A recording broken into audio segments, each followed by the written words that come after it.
um, the real thing comes down to another concept you had in the book was self-love. We have this voice, and you think you quoted a statistic, 80% of the voice in our head is typically negative. And it's talking a lot, probably more words than you actually use in your mouth. Your head's talking to you a lot more.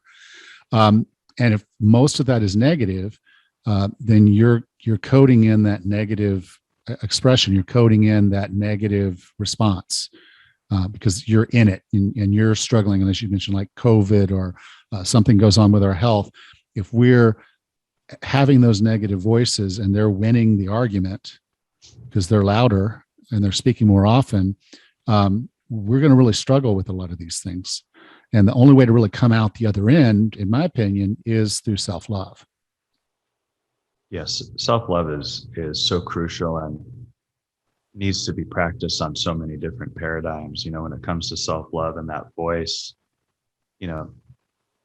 first it's not identifying with that voice. It's creating space between those thoughts. And when you are accepting, you start just appreciating reality as it is and being grateful for what is, that voice becomes a lot quieter. It doesn't mean it won't fire up because it's trying to protect you. And all it's doing is sending up messages based on what it believes to be true, all of the experiences it has. So if you're a hardcore Nike fan and you see someone in a other type of sports gear and you're judging like, oh, how could they like Under Armour? That's not you. That's your unconscious mind being programmed to believe that, right?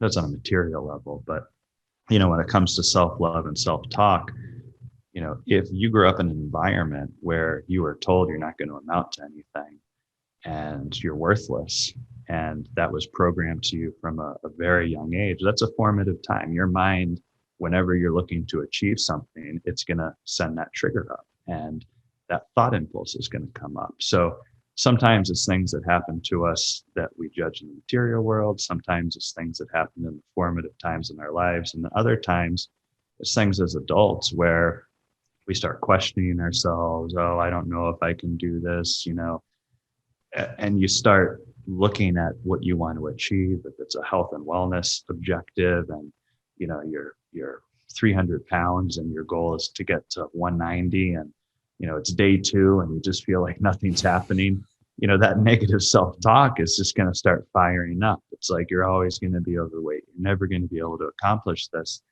And that's when reprogramming yourself with positive self-talk, I think one of the greatest ways to do that is just to develop, I don't want to call it a mantra. I just like to call it like a mission or vision statement, which is a reaffirmation of who I am.